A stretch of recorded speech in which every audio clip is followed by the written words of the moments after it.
So, welcome everyone. Velkommen alle sammen. Dette det tredje seminaret i Naturpanelet's webinarrekke om grønn vekst. Det første gikk på kriteriene, hvordan man kan avgjøre om grønn vekst har en påvirkning på utslipp og ressursbruk. Neste var om dette skjer, en slik frakobling skjer i dag. Og dagens tema om vi kan forvente at dette skjer en gang i fremtiden. Så vil det være 2 webinarer til før denne serien avsluttes. Det ikke noe neste tirsdag, men derimot 30. november så det et webinar om rettferdig omstilling. Og uka etter, 7. desember, en paneldebatt om hvordan vi kan få til dette i Norge. Alle webinarer blir også tatt opp, så opptak fra tidligere kan du se på vår hjemmeside. Dette opptaket fra i kveld kommer også der etter hvert. Så med det, vær så god Timothée. Har du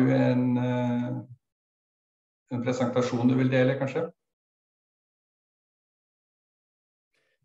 It would be scary if I were to say no. But I'm going to say yes, I do have a presentation to share.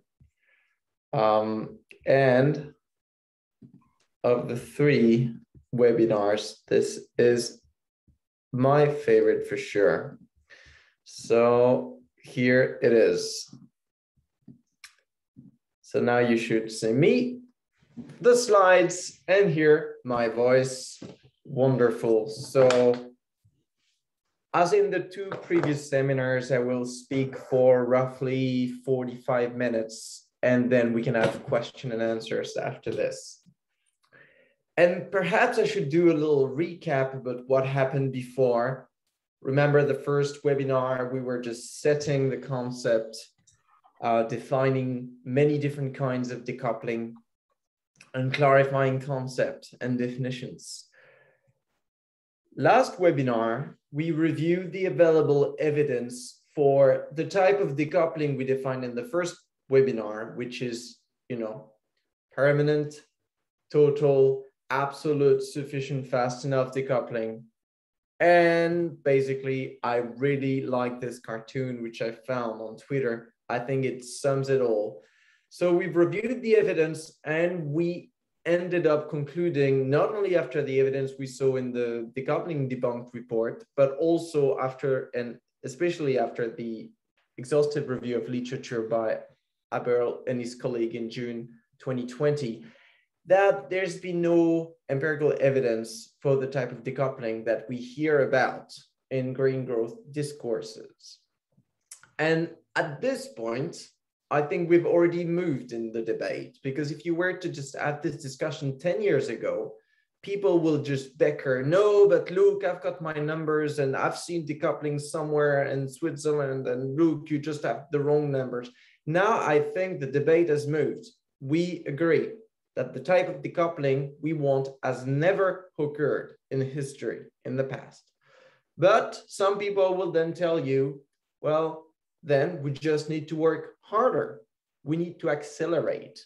We need to do this and that, and we will make decoupling happen in the future. And that's going to be the topic of today's webinar. That's the tweet I published straight after the report was out. And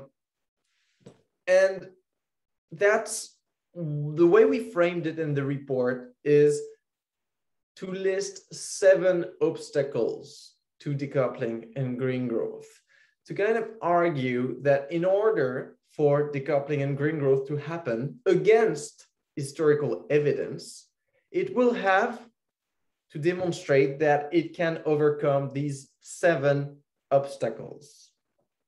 So this was the summer of 2019. I've managed, I think now, and you'll tell me what you think about it, to cut 2 of these obstacles and have it as 5, because I've realized 2 of them really had to do with the way we measure decoupling. So for example, cost shifting, in the way that you can export your pollutions is not, it is an obstacle to decoupling, but it really has to do with the way we measure it. So here we're not going to deal with this. We're going to deal with 5 obstacles, which I will just start to summarize now. The first one is rising energy expenditures. So to explain that one, we first need to understand that without energy, you don't have an economy. Very simply. And of course, economists will come at you and be like, oh, but in France, for example, the energy sector is only 1.8% of GDP. It's almost nothing. They will also tell you that agriculture is nothing. It's only 1.6% of GDP. Who cares? Try not to eat and you'll see who cares. Try to do anything without energy and you will realize that any economic activity you can think of requires some energy. That is one of my favorite quotes from a Steve Keen article. And I think it makes the case that if you cannot find an abundant source of energy, you cannot ensure continued production. If you want to grow production, you need to grow the availability of energy. And some people can say that energy is plentiful, and you can see numbers about all the solar energy that is hitting the earth, but that's not really the problem. The problem is not all the energy that is out there. It is our ability to get that energy. And the way we get that energy historically follows a rule of thumb in economics that we call the low-hanging fruit. So it's not scientific, but usually, it is assumed that when you're trying to overcome a problem, well, you're going to go for the easiest, cheapest options first. If you're looking for oil, you're going to start drilling it, a few kilometers away from where you live, just, shallow and cheap. You're not going to go to the polar ice cap to drill it, in kilometers under the sea in a very difficult environment. So, but of course, as the cheap and easy to access forms of energy run out, it gets more and more relatively hard, dangerous, and expensive to access energy. And there's a way to measure how difficult it is to get energy. And that is the concept of EROI, energy returns on energy invested. So think of oil, for example. EROI would be the ratio between the number of barrels of oil you need to invest into extracting oil. So let's say you need 1 barrel of oil to extract 5 barrels of oil. That will be your EROI ratio. You sacrifice 1 barrel in order to get 5 barrels. Same thing if you want to produce a solar panel, you will need some energy to extract the minerals, to manufacture them together. And then this solar panel will give you electricity for 30 years where it works. So you can compare these two amounts of energy and that gives you a ratio. So now, if that ratio goes down, it means you need to sacrifice more and more energy in the process of extracting energy. So here we can make the difference between energy price and energy cost. Here we're not talking about the price of energy in euros or dollars. We're talking about the cost of energy in energy terms. That's very important when we're doing ecological economics, because we want to make sure we're dealing with the physical quantity here. So to say it in a different way, the lower the EROI is, so remember, if it's low, the more energy you need to extract a specific quantity of energy, the more difficult it will be to decouple. Because every time you want to grow your economy, you want to do a new economic activity, you will need energy, extra energy. And to get that extra energy, you will need to sacrifice a lot of energy to get it. So here we can see that economies that are just at the beginning, they can have very fast rates of growth because you sacrifice 1 barrel of oil and then you can get 50 barrels of oil out of that. So a lot of available energy. But the more difficult you get in accessing energy, then the lower is your growth potential. And here I've put you, that's the problem, EROI or decreasing. Not only EROIs concerning fossil fuels, but also when we switch from, let's say, coal, gas, and oil to fossil derivatives, shale gas, shale oil, Arctic oil, deep sea oil, all of these, they have lower EROI because they are more difficult, complex, and expensive to access. Imagine drilling, in deep sea versus drilling in Texas easily in the field. Other problem, if you look at the EROI of renewable energy, you realize that they're way lower than the EROI of fossil fuel. This is telling us that an economy fully powered by renewable energy has a lesser growth potential than one powered by fossil fuel, because you need to sacrifice a big part of available energy just to maintain the energetic infrastructure of that economy. And when we have the logic of EROI, we can also apply it to minerals. Numbers tell us the same thing. It is getting more and more difficult to extract minerals. It matters because, of course, if you want to build an energy infrastructure, you will need minerals. So same problem here. If you want to build an energy infrastructure that is renewable, it takes more minerals than fossil fuel energy. 1 kilowatt hour of renewable energy requires 10 times more mineral than 1 kilowatt hour of fossil fuels. So here you can think like it's not only an energy matter. Here we are also limited by the availability of minerals. And so even an economy that will be powered 100% by renewable energy, it could not grow forever, because every time it would like to expand its infrastructure, you would need to find the new minerals to build that, and it would get increasingly difficult to get the minerals. So every time I say increasingly difficult, you need to hear limits to growth. You need to hear making decoupling less and less likely. Limit number one, that's already a difficult one to overcome.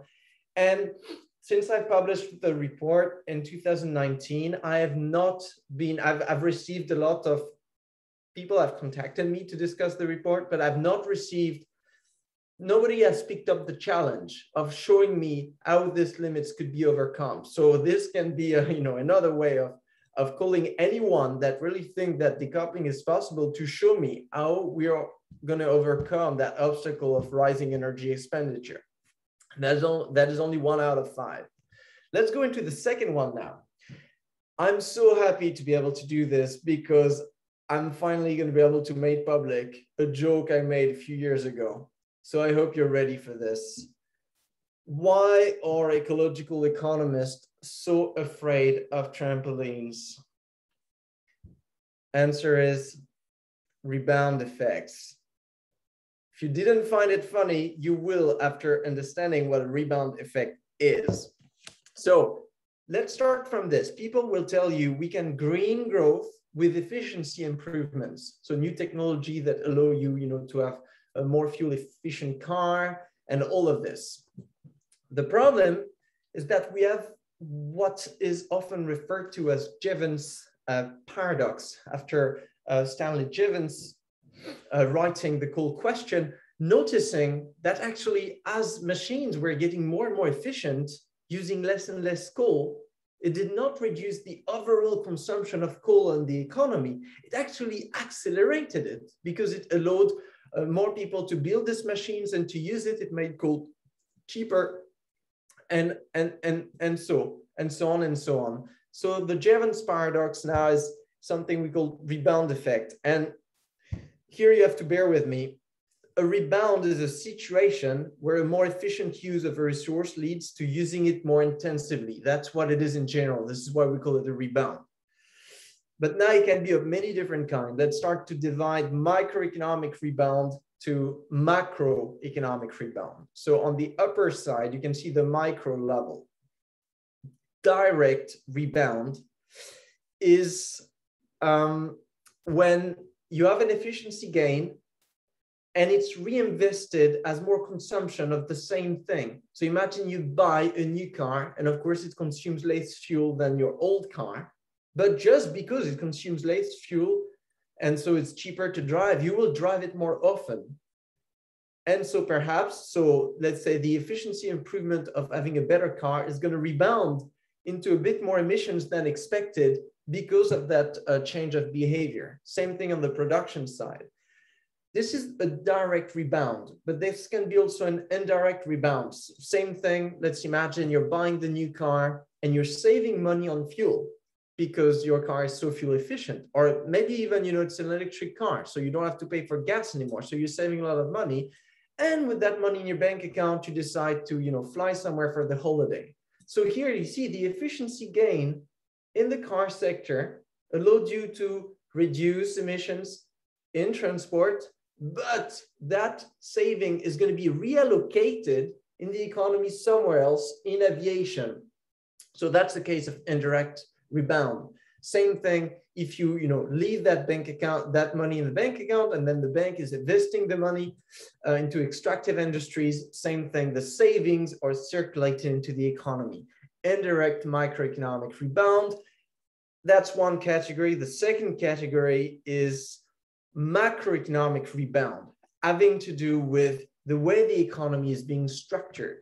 So, you could say that if you have more fuel efficient cars, it's great, because then maybe people that would have been, it's great. You have more fuel efficient cars, but this reinforces the car as an hegemonic mode of transportation.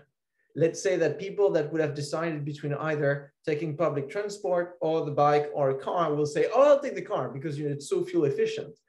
And so if many people do so, you will see there will be a rebound. So more emissions that would have happened if that efficiency gains had not happened in the first place. And of course, this has to do with many different things, the way you structure an economy, price regulations, everything really, when we talk of the rebound effect, has to do with the way your economy, the architecture of your economy is laid out. And this, in a capitalist economy where you have so-called the general purpose currency, so with euros or dollars, you can buy whatever you want everywhere in the economy, you tend to see money being saved up by efficiency gains and resources being saved up by efficiency gains being reallocated somewhere else in the economy. Well, that's in a growth economy, of course, where the goal is to maximize profits, income, and GDP. Unused resources are not just staying there. If you're just managing to save some fuel, just let's be happy leaving it in nature. No, it's going to be used by someone else at some point to increase their income, profit, or GDP. Something else. Your rebound can be either partial or total.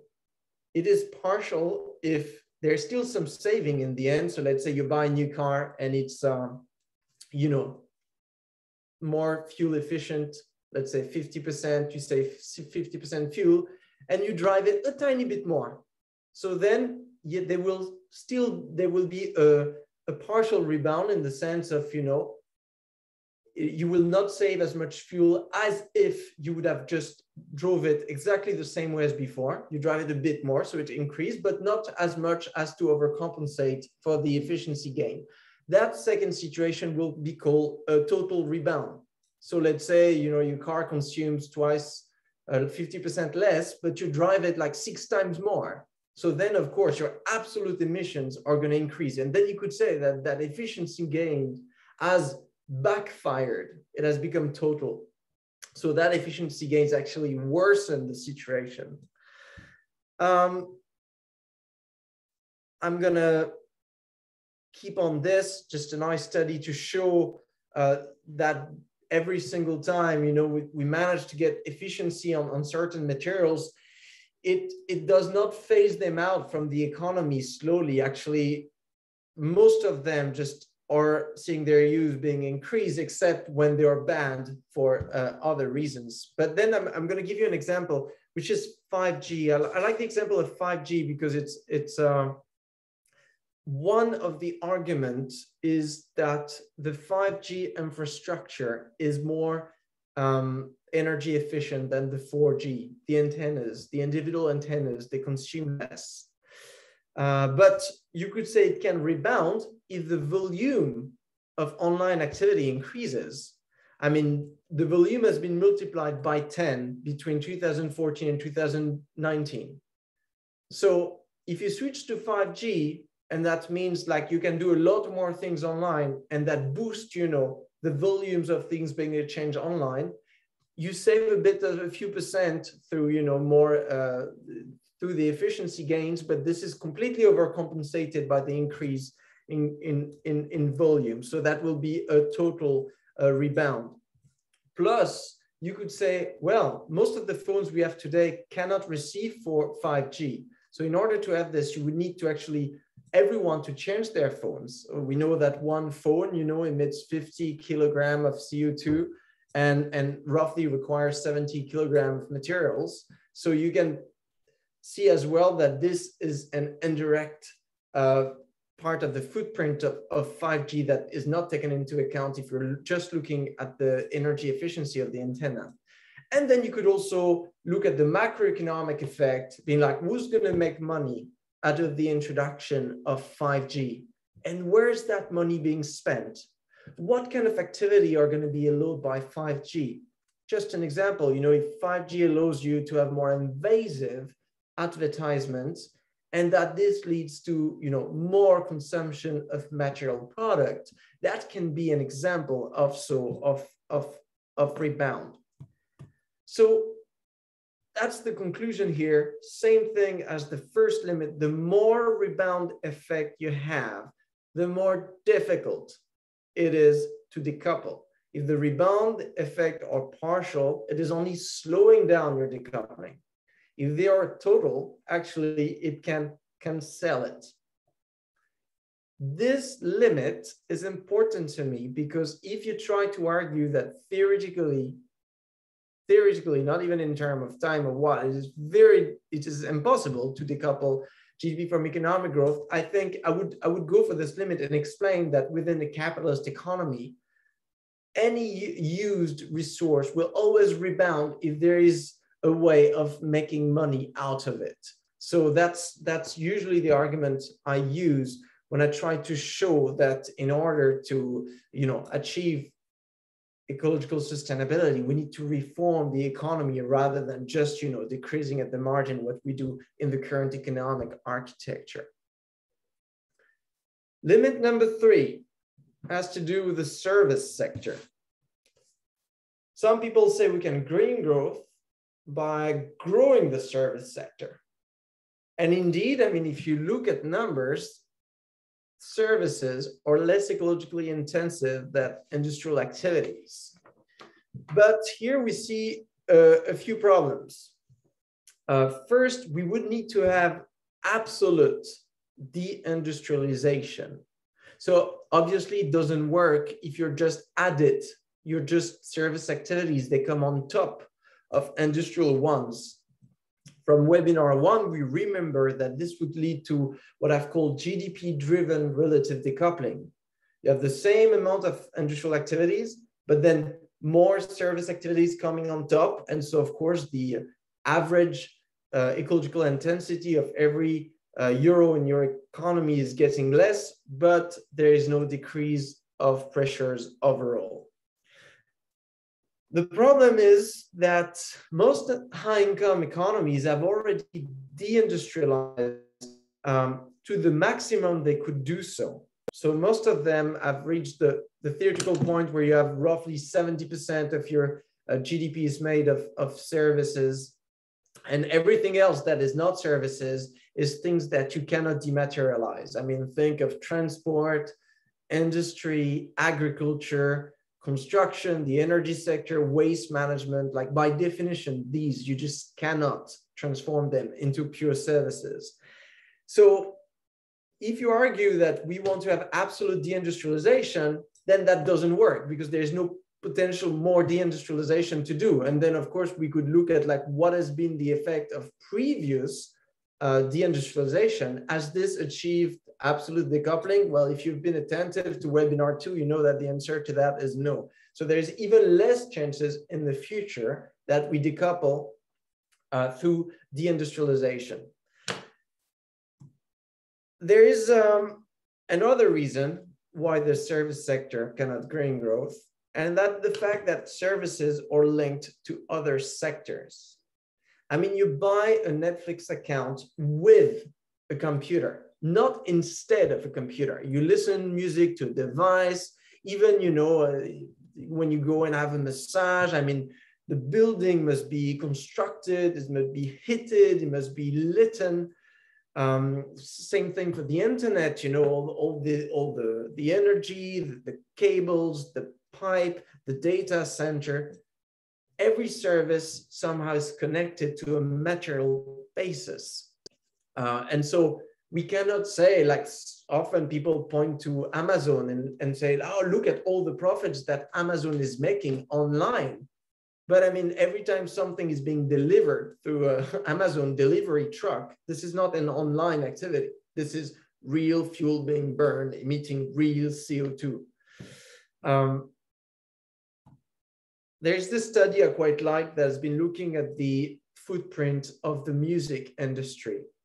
And what it has found is, the finding was quite astonishing, is they argue that the music industry is more polluting today than it ever was. So the study runs from the 70s to 2016 and shows that we went from the global footprint of the music industry was 140 million kilos of CO2 in 1977, then went up to 157 in 2000, and then to in between 200 and 300 in 2016. So here you can see, you know, music is being dematerialized, but not really, only in appearance, because music on the internet is on the internet, and we need the energy, the pipe, the data center, and all of this. And here I'm not even taking into account the indirect rebound effect, you know, linked with the people that are just, you know, making money out of music and where that saves energy is going. But we'll come back to this. Another example I like is Bitcoin. Bitcoin is a cryptocurrency. And so some people use this as an example to show that Bitcoin is the perfect example of immaterial value because it, you know, exists completely out of nature. But people that have done studies, looked into the footprint of Bitcoin, have found that it actually consumes 7 times more energy than YouTube. And I found this number, which is enough to boil all the cattle in Britain for 16 years. So that's an annual consumption of electricity from Bitcoin. And another study, that's the one I'm citing here, has found that Bitcoin emits every year as much carbon as Sweden. So here that shows you that Bitcoin, through the way the coin are mined, and, you know, the energy it takes to cool down the data center and to run the entire infrastructure, is not immaterial at all. So now let's add in the rebound effect. Facebook, another good example of supposedly immaterial value creating. But think about this. I mean, when you go on Facebook, most of the ads, they are just for material product. You have a lot of traveling, you know, plane ads, buying clothing, SUVs and whatever else. So the money that Facebook makes through advertisements is for advertisement for material product.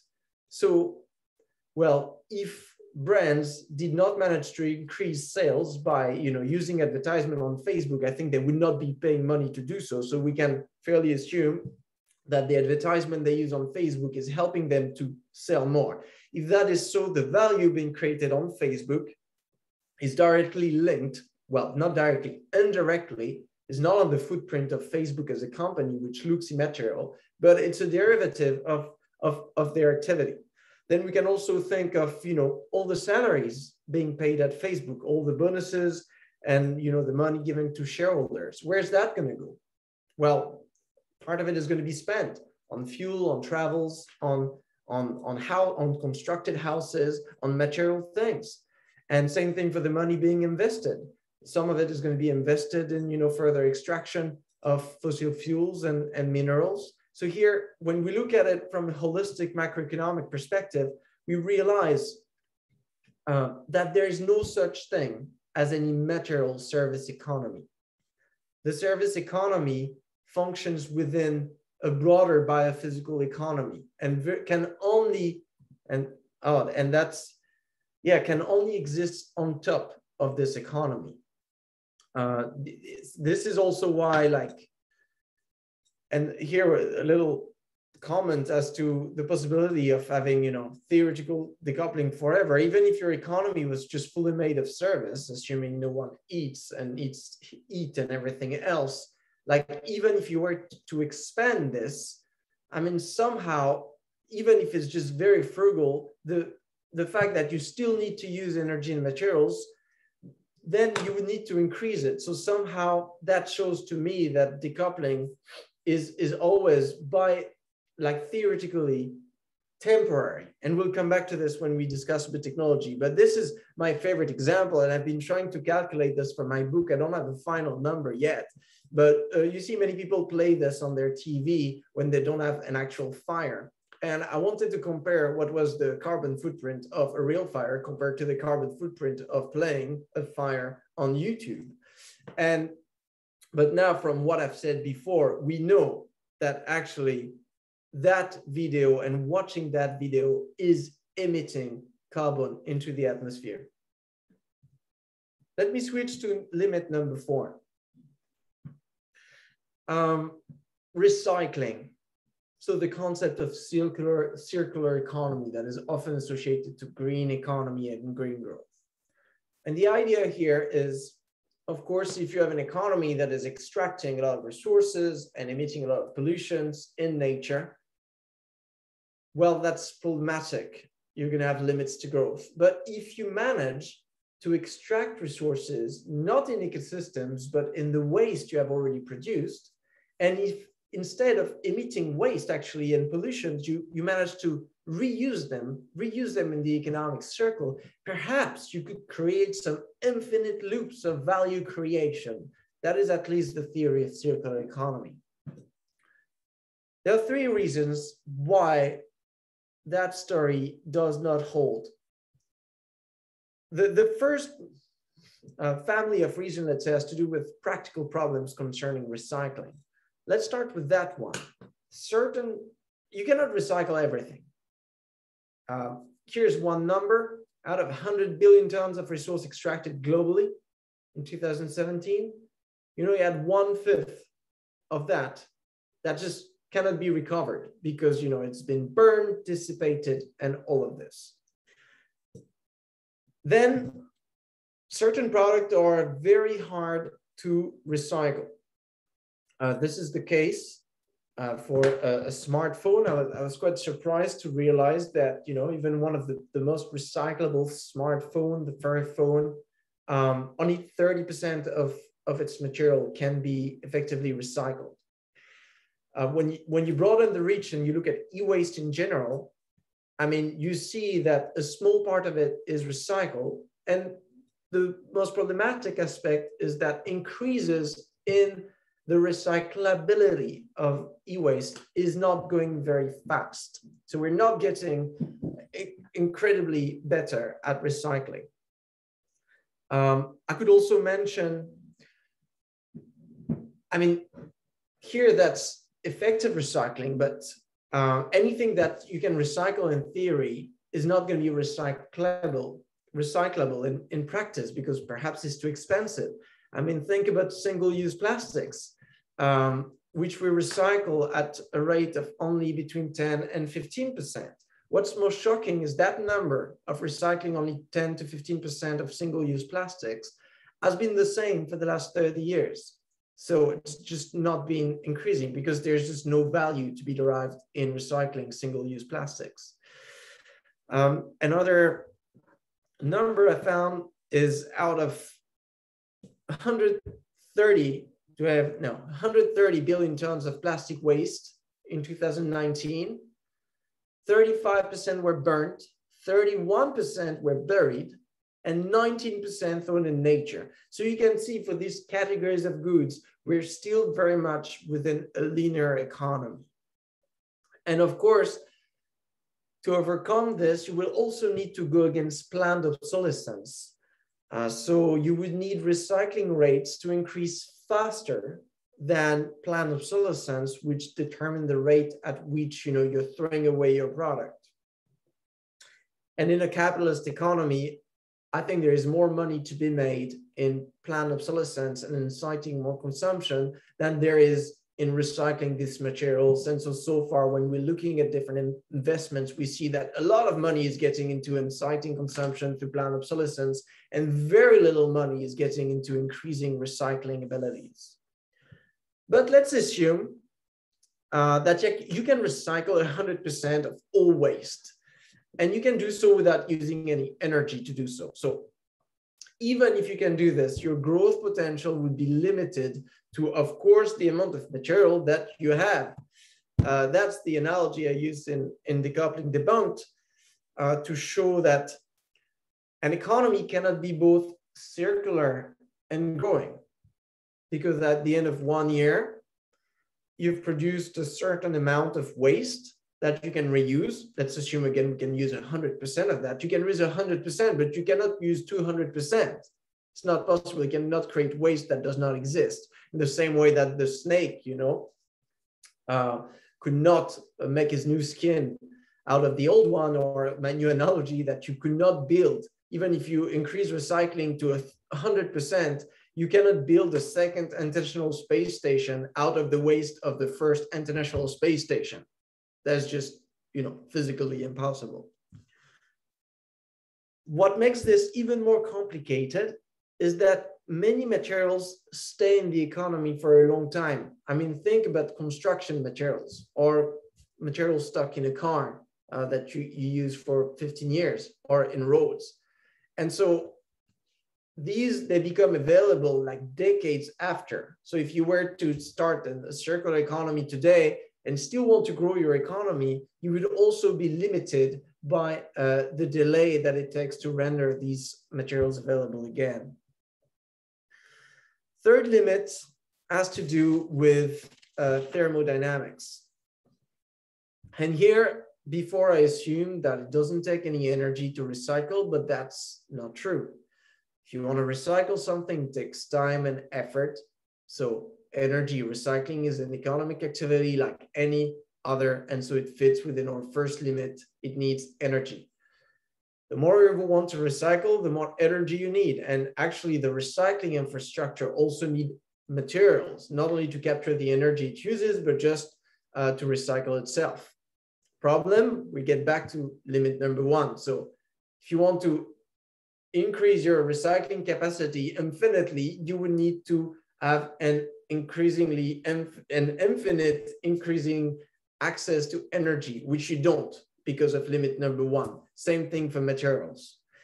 A larger problem has to do with the physical structure of these materials you're trying to recycle. And perhaps you've heard of the term downcycling. This is the logo of downcycling in the background. The fact if you try to recycle paper, you cannot start from normal paper and get normal paper again. You get to lower grades of paper. You can maybe recycle it, I think, up to 6 times, then it cannot be paper anymore. Same thing for plastic bottles. You cannot recycle them into perfect plastic bottles again. Then it becomes like lower grade plastic to be used in different things. So there are just some thermodynamic having to do with entropy, thermodynamic limits to how many cycles of recycling you can do. The take-home message here through this different limits I've been talking about is that it's great to try to circularize the economy, and any sustainable economy must be as circular as possible. But it is naive to think that we can have both a circular and growing economy. I quite like the proposal of what some have called a spiral economy. So instead of being circular and growing, it's circular and degrowing. So I think here, but that's not part of green growth and decoupling, that's part of the degrowth agenda. It will be easier to circularize the economy if you were to, at the same time, decrease the volume of things you produce and you consume.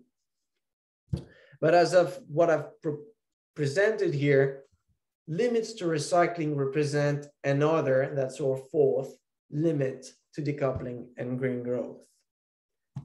Now we have one more, and that is the big one. That's the joker card you've heard in every single green growth discussion. I'm sure every single one of you have been in this argument. And that's actually the one they're going to use in all the other limits. They're going to be, oh, rising energy expenditure, no problem. We'll innovate our way out of this. Oh, recycling, no problem. We'll invent your way to recycle. So anything every time falls back to technology in a always very vaguely defined as technological progress, innovation. So let's dive a bit into this. My first point here is that not all innovation is helping us to green growth. Innovations is a very general process through which we collectively try to solve problems. And if you look at patent, you will see certain innovations that are actually making the situation worse. We'll see, for example, 5G through rebound effect is increasing our overall footprint, but also the invention of, hydraulic fracturing that has allowed some shale oil extraction or, discovery of new ways of deep sea mining that did not exist before is allowing for some new forms of environmental degradations. Industrial fishing trawlers that did not exist before, that's innovation. Space expansion, that's innovation. Very heavy footprint, very little result for eco-innovations. Bitcoin, invented in 2008, and all the cryptocurrencies, that's innovation, but that's just making it more difficult to decouple. SUVs, not only invented as an object, but invented also as a car culture, now being sold in certain countries, as there are more SUVs being sold in the US than non-SUVs. So that is making it harder for an economy to decouple. I'm thinking of sort of chemicals, toxic product, spam techniques, advertising on the internet, data harvesting, pesticides. So first, we need to realize that part of innovation, people don't innovate out of the pleasure of innovating. That's part that's framed structurally by what the economy is set on doing.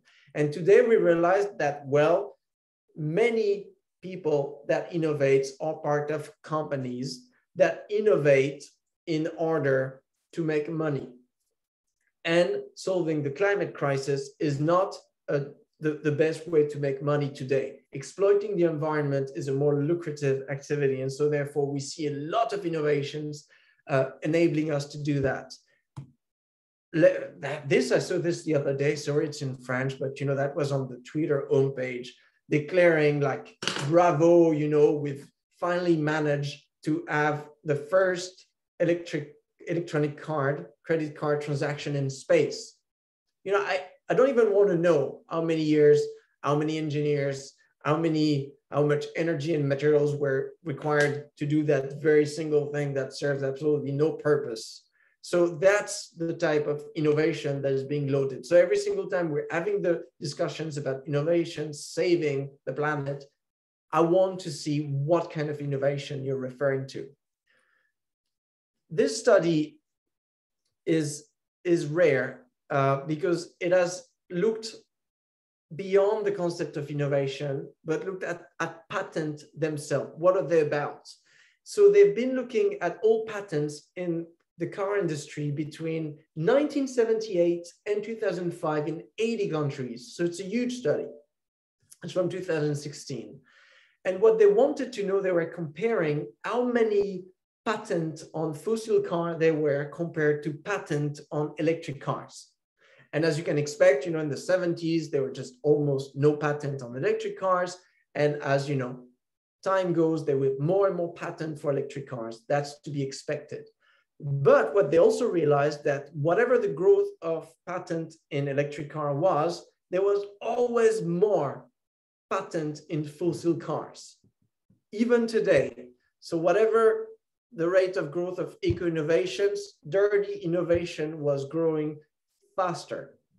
So here it's no mystery then, and now we can of course be a bit more specific and look at why Norway has managed, to get a majority of electric car in its fleet compared to a country like France and the US that has failed to do so. That has to do with regulation, the structuring of the economy, which again is, let's say, an argument for what I've been trying to argue, that we need to change the design of the economy. But here, I would like to see these studies being done for a lot of other technologies and look at the specific patent. Here, why have companies done so? I want to come back to something I already said. For-profit companies are trying to minimize cost of production. That's what they're legally structured to do. Today, labor and capital, so workers and machines, are the expensive factors of production because, environmental costs are unpriced. Many countries don't have a carbon tax. If they have it, it's very low, so it's very cheap to pollute. So companies, of course, they want to innovate, find inventions to minimize the use of labor and capital. They don't really care in innovating in decreasing the amount of pollutions they have because it's currently very cheap, is not quite a problem. So as long as we don't change this, we cannot expect technological progress to solve the climate crisis. Second problem, innovation is not enough. Like innovation, if they are additive and not disruptive, they're just being added on top. So we need not only innovation, the invention of new technologies and protocols, but also exnovation. So let's say the abandonment of certain technologies and social protocols. Best example is in the energy sector, where actually we've not seen an energy transition, we've seen an energy addition, where the renewable energies have grown, but they've grown on top of an increase in the use of fossil fuels. What we would need in order to decouple, we would need to phase out fossil fuels and have this being replaced by renewable energy. We've seen that with the old limits being considered, even that won't cut it. But here, that's what we would need, but we don't even have it because they are just so-called zombie technologies for social reasons. People keep old cars they have because they can and it's cheap, or because they don't have the means of doing otherwise. You have inertia in slow infrastructure. I mean, you build a plane that lasts for roughly 30 years, a car is 15 years, heating system are built to last around at least 20 years. So you see here, we have decades type of rhythm, whereas the IPCC tell us that addressing climate change and many other urgent environmental crises is a matter of years, not decades. So here, there's also a mismatch between the rates of exnovation that we're seeing, we're not seeing them, but the potential of them happening. And so then even both in practice and in theory here, the potential of technological change just kicking out and saving the days is very low. But let me bring to a third limit, which has to do with the speed. So I've seen that, okay, let's assume now that all innovation is eco-innovation. And let's assume that all innovation comes and, disrupt and exnovate the old polluting industries. Then we would still need that speed of economic change to be matching with how much we want to reduce emissions. I'm not going to get into the calculus of that scenario from Team Jackson, but basically look at the two numbers. Is done a few simulations to show that the type of decrease in environmental pressure you get with the few eco-innovations we have is giving us, is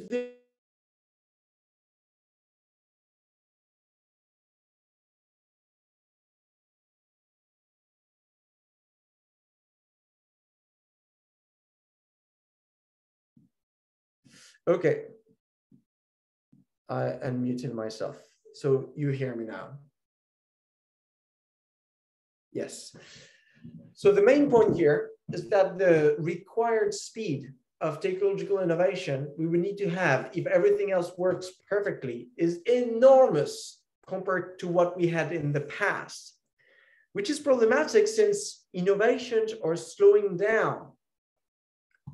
There's this study I quite like that has been studying American patents from 1970 to 2005. And what they show is that it's getting more and more expensive to innovate. That's not surprising. It's another case of low-hanging fruits.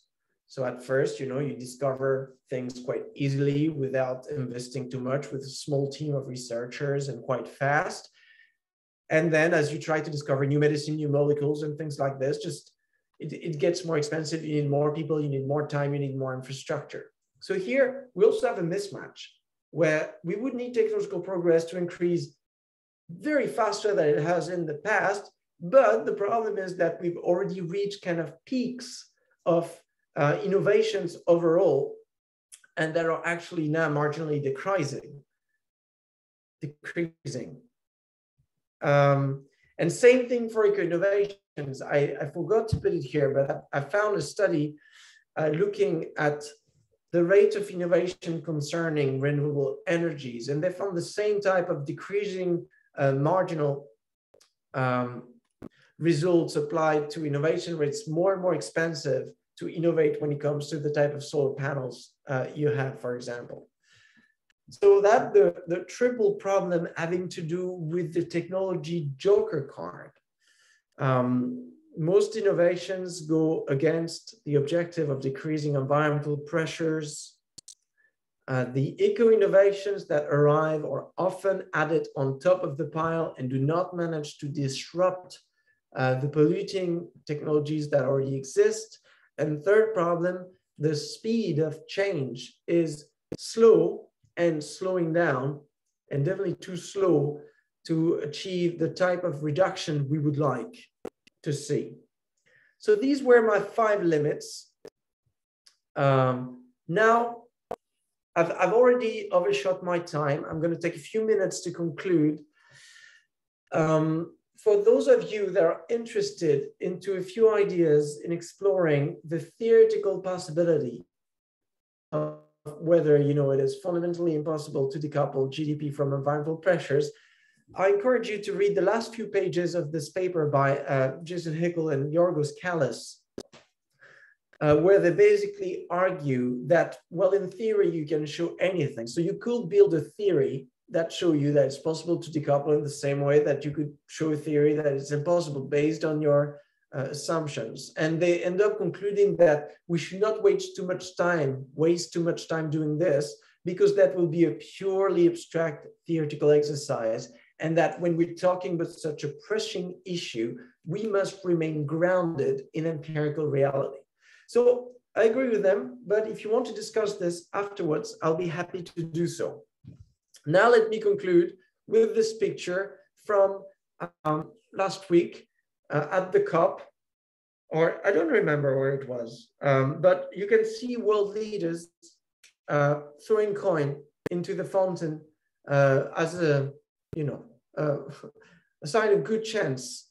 And when I saw the picture, that reminded me that's precisely what green growth and decoupling is. It's an act of faith that goes against not only historical patterns, we've seen it in webinar 2, but also against theoretical explanations and against modeling results, which we've not talked too much about. But if you read Hickel and Kallis' paper, Is Green Growth Happening?, you will get a review of models and scenarios about green growth, and they're all quite not very optimistic about the possibility of having green growth in the future.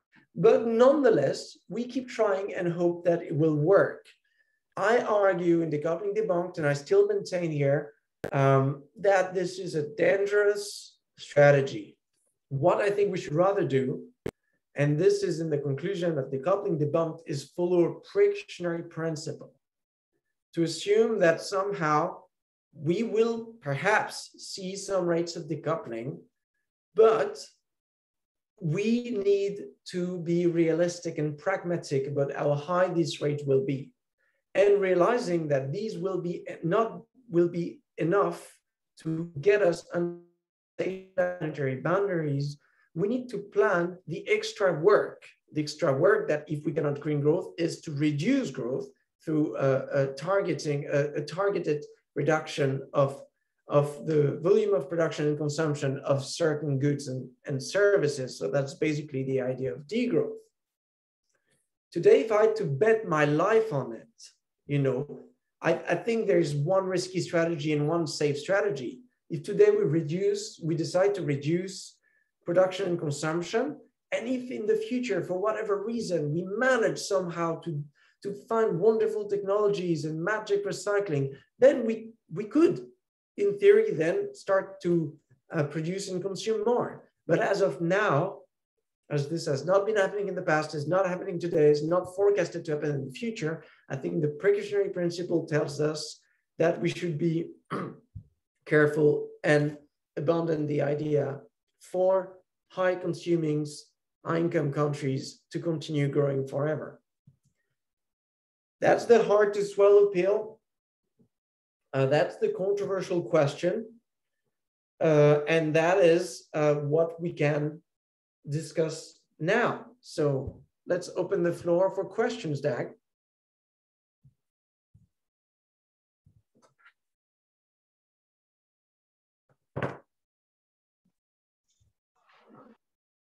Tusen takk. Det åpent for spørsmål. Så det går an å tegne seg raise hand-funksjonen. Så kan man stille spørsmål, og det går an også å stille spørsmål i chatten.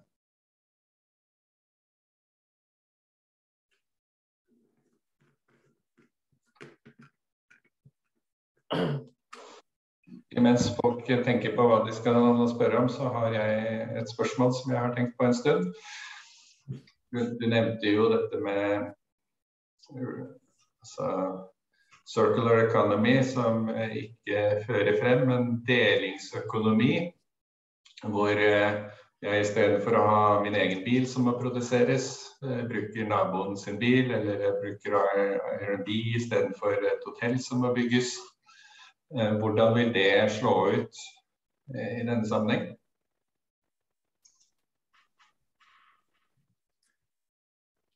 I suspect they could get you some relative decoupling, or perhaps some absolute decoupling for a little moment.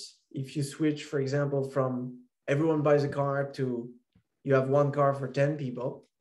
But then if you still decide to want to have more cars after that, then you will see an intensification of material use. So here's my point, that decoupling are fundamentally short-term strategy, because at some point, if you want to increase economic activity, and then I'm saying economic activity here to remind ourselves that no economic activity is deprived of energy. So if at some point you want to drive more, that's the case here. Whether you're sharing your car with people, whether you have your car your own, there are many different ways that have, very different footprints. But if you want to drive more, then you will have to use more energy and materials at some point. So that's the case I would put, and I'm all for sharing. I think that's also one of the key aspects of degrowth, to minimize, the private property of stuff, in order to minimize the footprint of our need satisfaction. But we should realize that that strategy needs to be embedded within the strategy of recognizing that needs are limited. So we need to say, okay, we're going to share cars better, but we're also going to acknowledge that our need for mobility must not be increasing infinitely. Otherwise, all the effort we'll do in sharing will be canceled at some point in rebound through the more kilometers that we will do.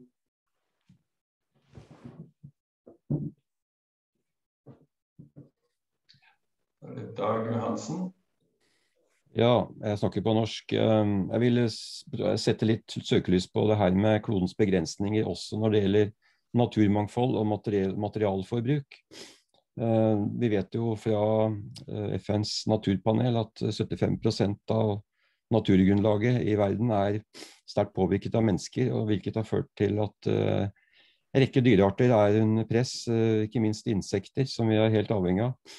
Så hvis man skal utbygge fornybar energi i den grad som bare for å erstatte den fossile energibruken som er i dag, så er jeg redd at vi møter også veggen på det området. For eksempel, og det gjelder også materialforbruk. Sand i den kvalitet som trengs til betong er for eksempel allerede blitt en mangel.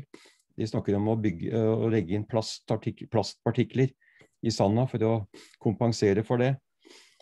Og da er det et neste skritt som jeg vil sette fingeren på, det er at OECD og andre eller økonomiske organisasjoner, de vil gjerne at økonomien skal vokse med 1-2-3% i året. Og da var materialforbruket i verden i 1970 var ca. 30 milliarder tonn, og nå i 2019 var det økt til nesten 90 milliarder tonn. Altså en eksponentiell vekst. Slik at poenget mitt er at 1-2-3% vekst i dag, det innebærer et mye større miljøavtrykk, enten det er med fossil eller med såkalt fornybar energi, eller materialuttak. Det er mye større enn det var i 1970. Altså det er en sånn matematisk sammenheng som går på den eksponentielle vekstkurven.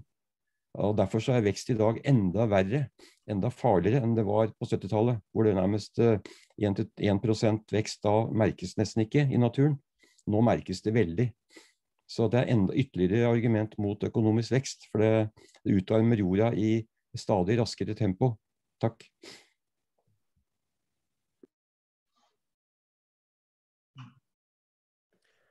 Yeah, that's a great point that we don't often think about. Is like if we had tried to decouple economic growth back in the 70s, it would have been so much more easier than today. And the same way, you know, every single year it's getting more difficult because of those rate of exponential use. And something else you said, and I'm going to show it here, because I did not quite explain why I've reduced the 7 reasons to 5. One thing you pointed out in the report we call problem shifting. So same thing we say, you know, we completely decarbonize an energy infrastructure, but it means we need 10 times more minerals. And so we go mining them in places, which means we deteriorate some ecosystems and accelerate biodiversity loss. And so that's what we've called problem shifting. So you're decoupling one thing, but at the expense of recoupling something else. Here I've realized later on that this is not really a limit. It's rather has to do with the way you're measuring your decoupling. But since, and that I've shown in the last webinar, no one is kind of having this holistic measurements of all kind of environmental pressures in decoupling studies. They all peak like mostly energy and CO2. If we were to study all of these together, I think we would realize that most of the decoupling we've seen is problem shifting either geographically, either in between different environmental problems, or just postponing certain things impact in the future. And that's the problem shifting. And then the other one was cost shifting, which I've already explained, has to do with the geographical boundary of decoupling. So I've bundled this under what I've presented in webinar 1 as just a way we measure a decoupling study too. But as I've explained last time, we're only starting to use consumption-based indicators since 2012, and that's only 8% of all the decoupling studies. So I think in the coming decade, with more decoupling numbers to come, we will also realize that many of the decoupling achievements we had in the future, which, remember, the numbers were just very, very not impressive, would actually be even less impressive than we thought they were.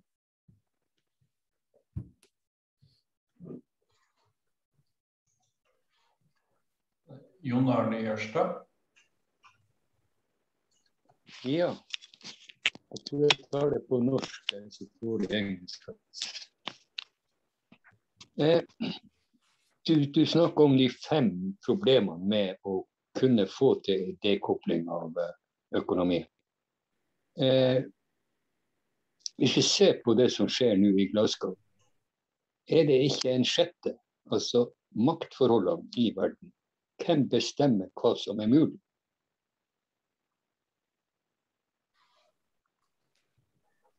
Yeah, I mean, definitely. Yeah, I think even if all of those 5 limits would disappear, so it would become technically possible, economically feasible, and all of this, it is not guaranteed that there will be a political will to actually do so. So you're very right to point to this, and we've seen more and more studies pointing out money invested by fossil fuel companies in disguising, knowledge and awareness with climate change, and lobbying for governments to slow down. So that's great. And actually, if I were to rewrite Decoupling Debunked, I think I would want to make this another limit, a political limit to decoupling.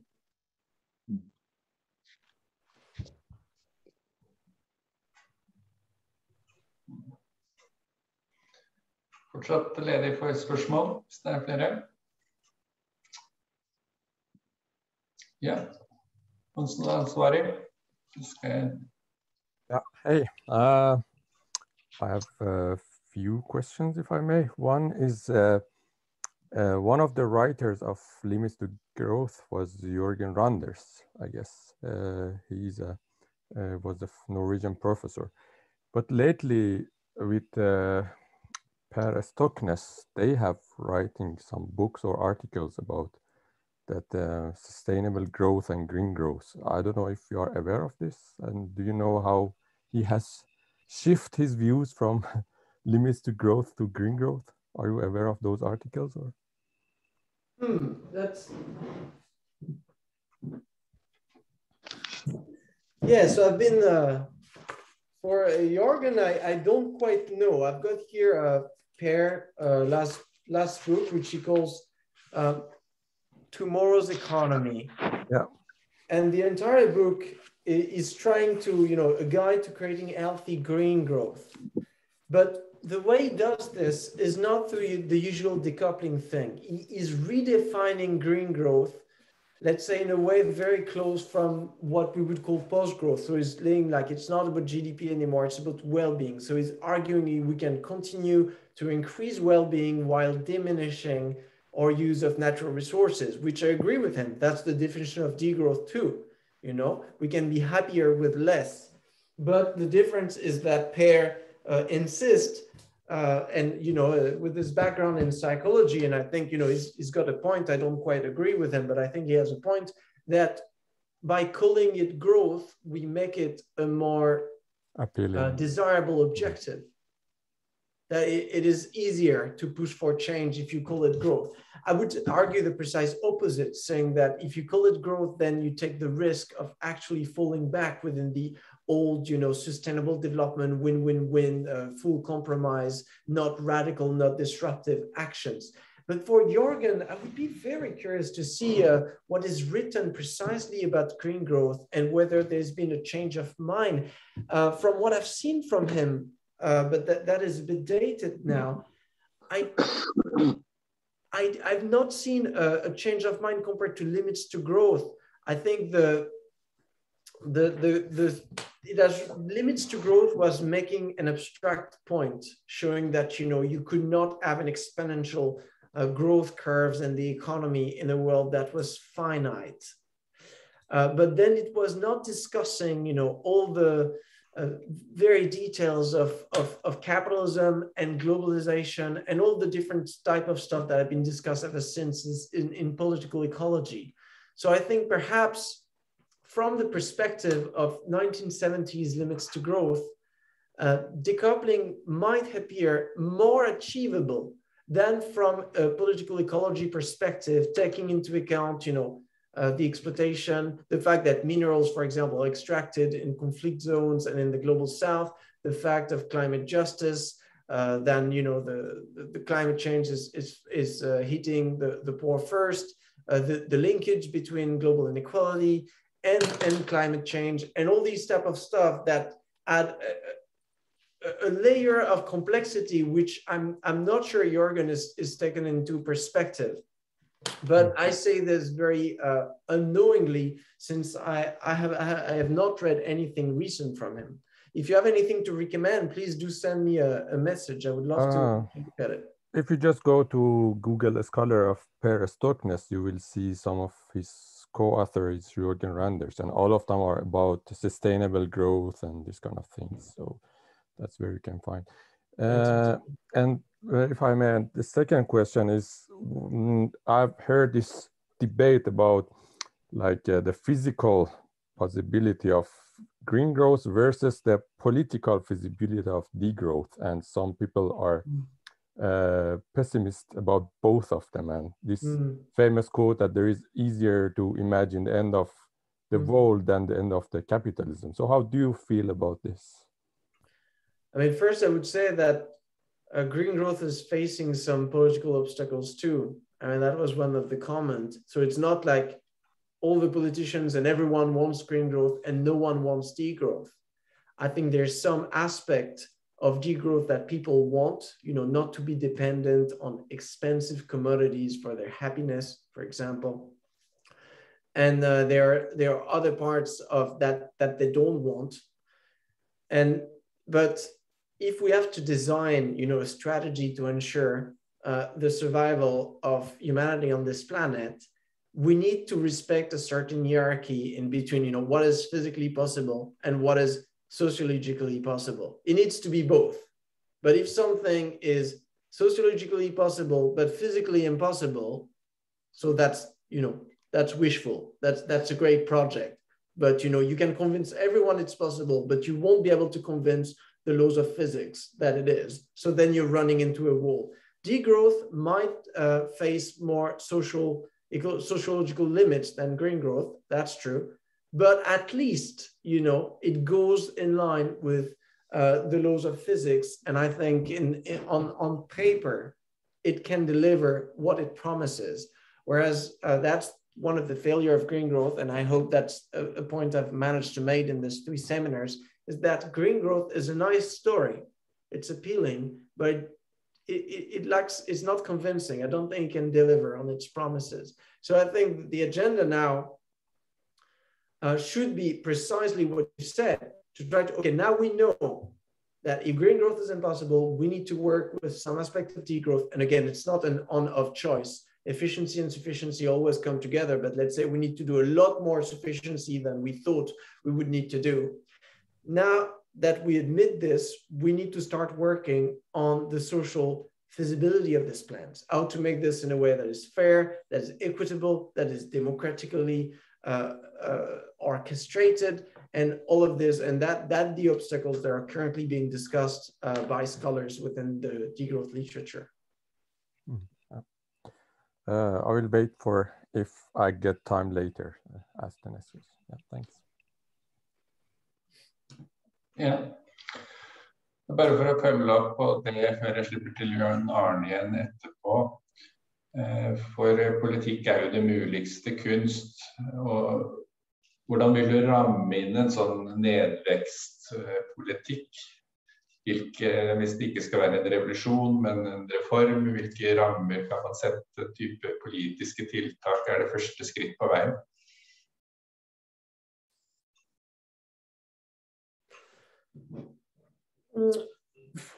Many different first steps. One symbolic one would be to stop measuring the performance of the economy with GDP.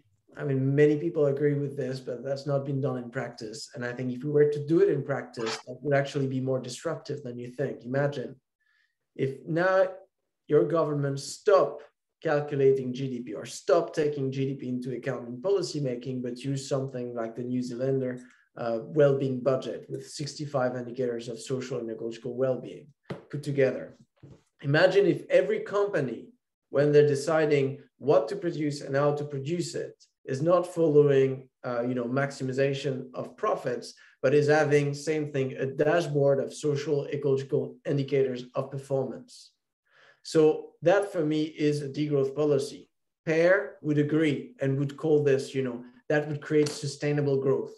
I would disagree with that. I don't think your economy would be growing. You would surely be increasing, people's access to resources they need. So you would be increasing well-being, but you would not see, aggregated growth in the number of economic activity you have in your economy, which is great because in a developed economy, you actually want to see a decrease of economic activity in the very long term because an economy is designed to minimize resource use. And so if you cannot liberate time, free time, then you're doing something wrong. So that brings me to another policy of degrowth is every time you are an efficiency gain, a good way to avoid rebound effect is to translate that efficiency gain in sufficiency and work time reduction. So, shorter working weeks and policies promoting voluntary simplicity can go hand in hand with innovation. If we can manage, to produce this with less materials, then let's just produce that and use that opportunity to consume less and work less without falling into the rebound effect and saying that 2 hours of work I've saved, I'm going to use it to do something else. So that's another policy having to do with work time. And then something perhaps a bit more radical, as an ecological economist, if we truly believe in the notion of a carbon budget, and not only of a carbon budget, but ecological budget in general, in the finiteness of nature, then we need to have this as an overarching principle of economic activity. This could take the form of a cap and share, like the tradable energy quotas that have been proposed in the UK by the Fleming Institute. So you would have, the Norwegian carbon budget for 1 year would be a number of tons of CO2, impossible to emit more than this. Every time you emit, any producer and consumers of energy in the economy, every time they pay for gas, heating, fuel, they will not only pay in currency, that will also pay in quotas of fossil fuels. And to make sure that the economy overall never take that threshold, then there can be secondary markets of allocation. People can trade their quotas. We can discuss how to introduce the quotas into the economy, who to give them, if to sell them, and all of that. But I would want to see these strong institutions, not only the carbon tax, which is very uncertain, because you can always overblow on your carbon budget if you can pay for it.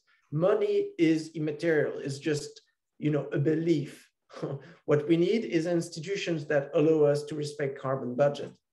And now I'm going to say another wave of policies to be even more radical is that we need to cut down every single institution we have in the economy today that is pushing for more production and consumption.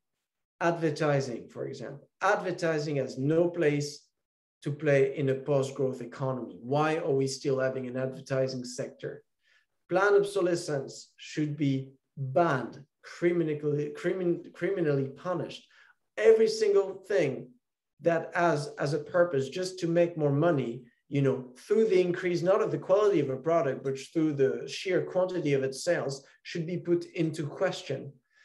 So that's a few policies to start with. If you're curious, have a look at my PhD thesis, The Political Economy of Degrowth, especially part 3, where I answer the question of the how, and where I start in chapter 8 by making an inventory of all ever proposed degrowth policies, which, if I remember well, you can find several hundred of them. And I tried to summarize this into an agenda, which is a bit like a sustainable degrowth goals.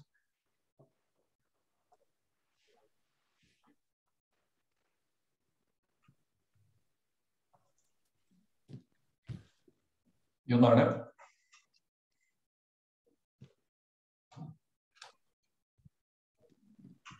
Der var inne.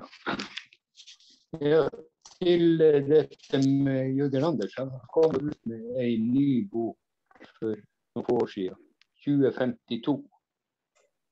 Og det som typisk for han, det jo at han en pessimist. Det går ikke an å oppnå det som Parisavtalen har, og derfor har han da liksom prøvd å ta boka fra 1973 eller 1972 og se hva skjer frem til 2052, sånn som det ser ut. Og det er ganske skremmende. Du har den, jeg på å si, han som leder det teamet som skrev, altså Dennis Meadows. Han har jo i masse intervjuer sagt, it's too late. Hvis man hadde startet på 1970-tallet, kanskje man hadde greid å oppnå noe ting, men i dag er det for sent. Så det er veldig mye pessimisme blant de her, og det er jo ikke, altså, ok, du kan si radikaler og radikaler. Jørgen Anders er Arbeiderpartimedlem, altså sosialdemokrat, og har jo snakket mye om at det trengs sosialisme, men hva han mener med det er en annen sak. Men det er det her med hva er mulig. Altså, det ble nevnt her spørsmålet, kan vi med å ha reformer eller begynne med en del ting for å få til den endringen som kanskje må til? Altså, jeg kan bruke eksempel, onkel min. Han hadde et entreprenørselskap. Han kalte seg sosialist. Og det betydde at han aldri sa opp folk eller avskjediget dem. De fikk lønn uansett om det var arbeid eller ikke. Og resultatet i kapitalistisk økonomi, han gikk konkurs. Altså det finnes grenser på hva du kan gjøre. Altså du kan ikke forby jakt på profitt i et kapitalistisk samfunn. Altså du kan til og med ikke forby profitt på å tjene på offentlige tjenester i Norge, for eksempel. Så vi er tilbake til det spørsmålet om politisk makt. Og da er jo spørsmålet som Dag reiste her, at er det mulig uten at man fjerner de som sitter på toppen i dag? Er det mulig å få de til å være med på akkurat det kunststykket og få en verden som er økologisk balanse?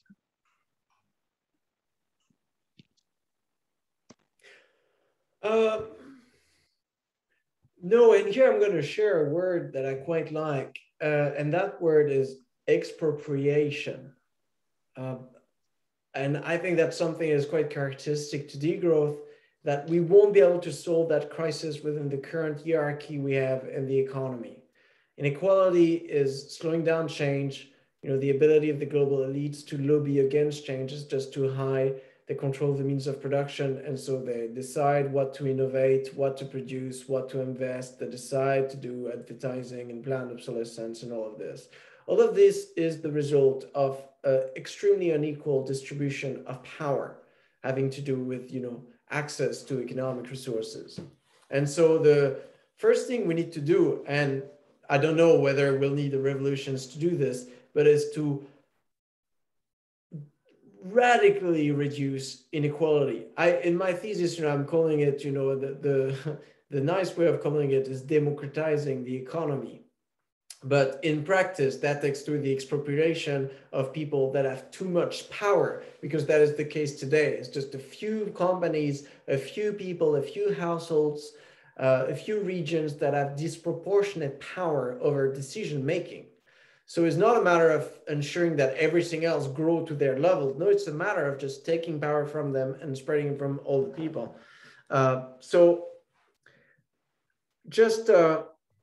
We won't be able to do this within the confine of capitalism. So I think there are several strategies. One that I quite like is the Oasis Strategy. If you take a sector in France like the social and solidarity economy, it's a sector that legally is protected against the imperative of capitalism. Legally, you cannot make a profit. Or if you do make a profit, you cannot appropriate it individually. It's a sector where you cannot pay your employees less than that or more than that. It is regulated by law. And I think what I would want to see is governments taking bolder steps in saying, for example, I would want in France, all companies working in the health test sectors to be legally, you know, not-for-profit cooperatives. It's a requirement. Otherwise, you can't have your license to be a dentist or to be a doctor or what.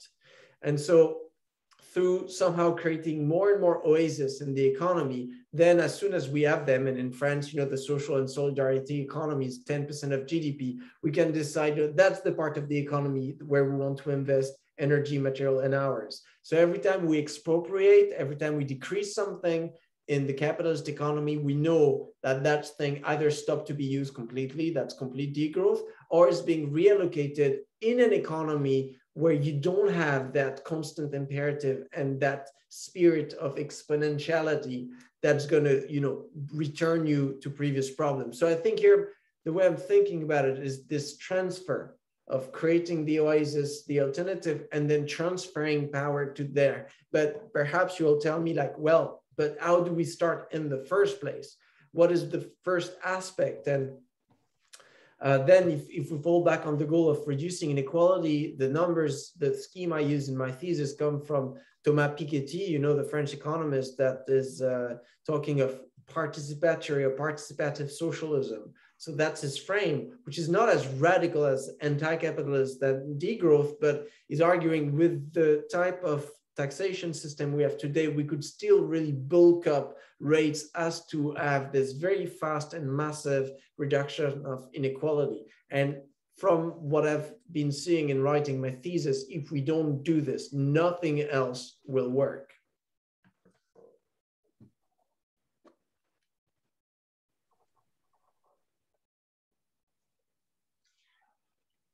Tusen takk. En liten kommentar til slutt, Jon Arne, så får du siste.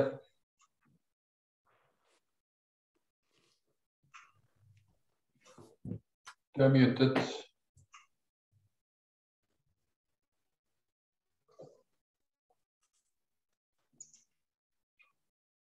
Vi hører ingenting, du er mutet der.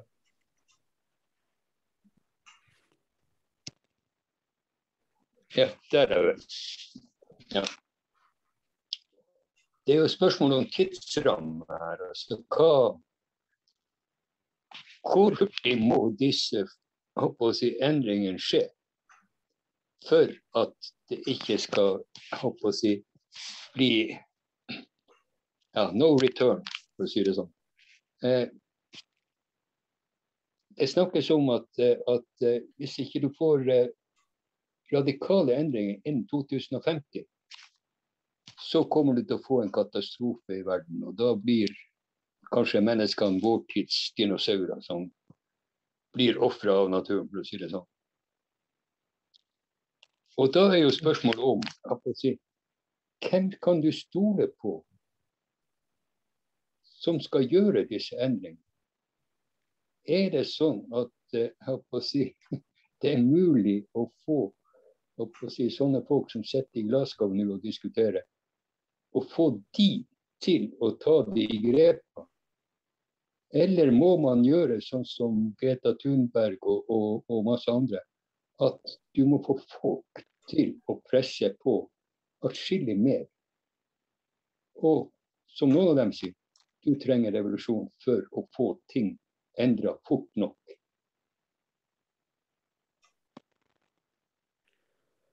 I would agree with you and go for the revolutionary spirit. I'm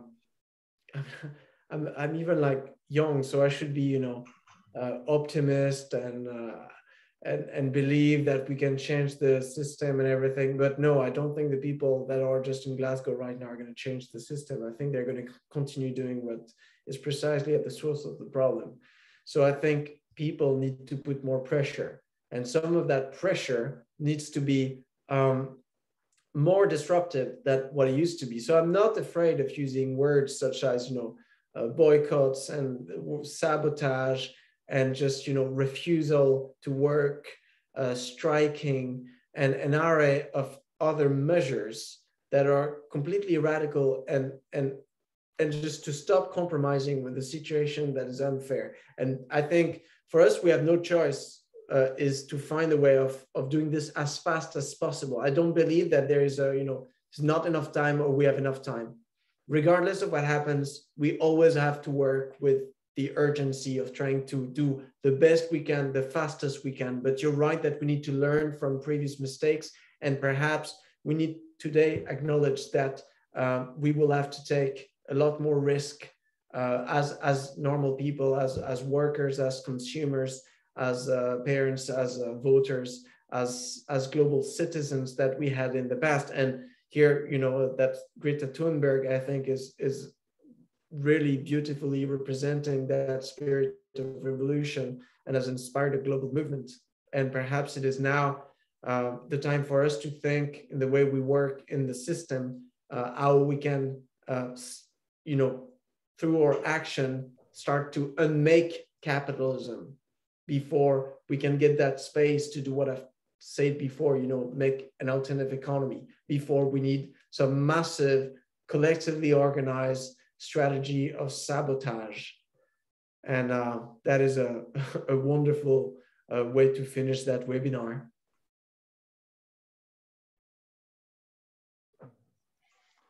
Vi litt grann på overtid, men vi slipper til Siri som siste. Vær så god. Sånn, ja, takk. Ja, jeg tenker på det spørsmålet, ok, hva trengs for at vi lærer raskt? For altså, så som jeg ser det, det jo en stor læringsprosess her, som burde raskt skje, altså virkelig kollektiv egentlig, sånn. Og da viser jo allerede moderne hjerneforskning at læring skjer bare, og virkelig altså dybde læring skjer bare med glede. Altså du må ha en emosjonell begeistring for å virkelig kunne lære noe, sånn, altså virkelig lære, altså, sånn at det sitter igjen.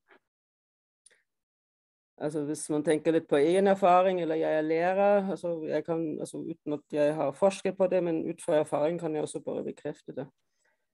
Så jeg tenker egentlig at hvordan kan vi skape en begeistring, altså en glede, som fører til at vi altså kollektivt lærer virkelig raskt.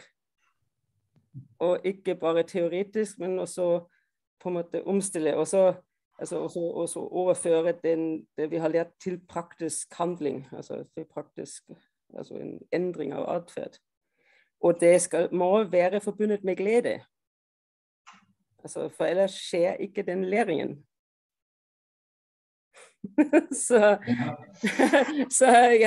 det litt så det jeg sitter fast akkurat nå, og så lurer jeg på om Timothy har noe å si til det. Ja.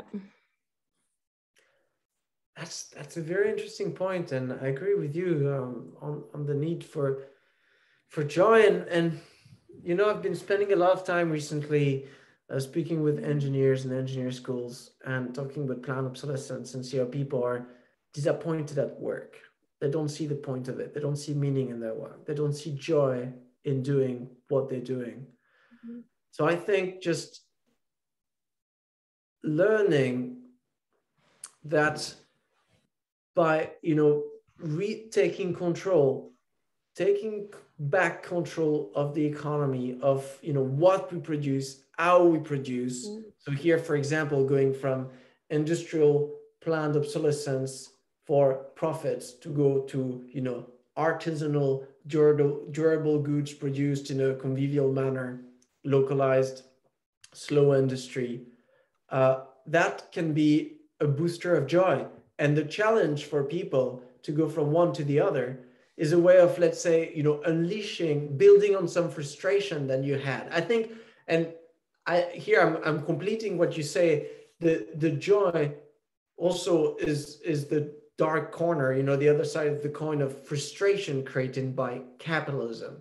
So for me, I think there's a lot of frustration with the system as it is. And now we need to channel somehow to connect that frustration to the potential joy of regaining autonomy in the architecture of our economic life, not only our economic life, but then I'm centering on my work and trying to show people that somehow getting more power in deciding, that can be as simple as, for example, gaining the right to grow your own food. not as a duty, but just, having free access to a communal patch if you want to do so, and not being forced to buy food for money and all of that, can be some way that very stimulating way of taking actions and getting involved in decision making in a way where you meet people, that feeds you intellectually, and that you constantly feel empowered to better understand the economy, how it works, and your role in it. So we should definitely stress that this is important, and I've been trying in a very small manner through my work of like focusing on that empowerment of people. Like really stop believing that economics is an expertise and that we should have this economic engineers just doing all decisions making for us, but actually empowering people to start, better understanding the economy as to become designers of their own economic reality. And if we were to just do this, I think we would be able to build that more joyful economy that we need today to escape the earth-wrecking path of capitalism.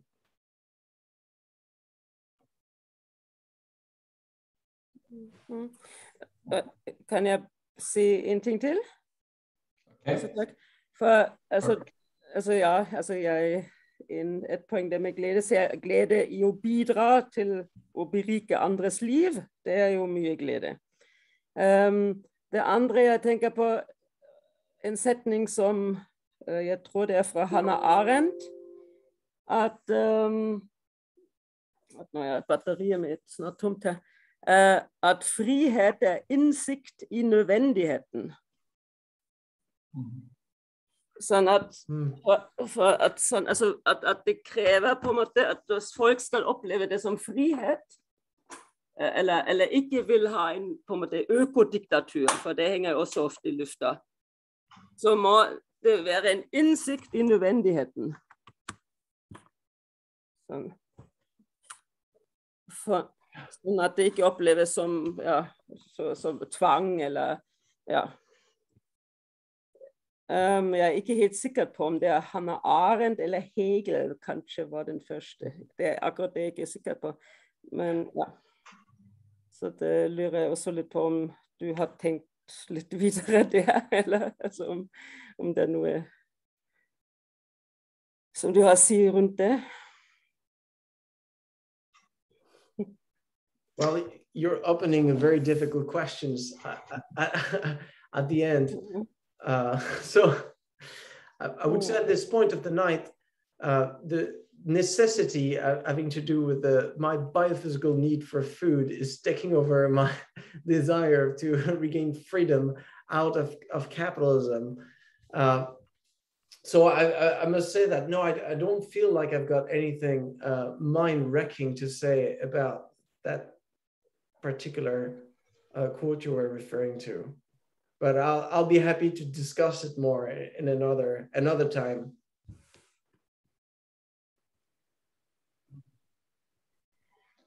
Dette er jo også noen fine tanker å la henge som en avslutning på en veldig interessant gjennomgang som vi har hatt. Så tusen takk til Timothée som 3 kvelder har tatt oss gjennom et komplisert tema og gjort det forståelig for oss. Og reist mange nye problemstillinger og mange nye ideer som vi har å jobbe videre med. Og også tusen takk til Gina som har vært en helt fantastisk oversetter og gjort det her forståelig også på norsk. Så takk for i kveld.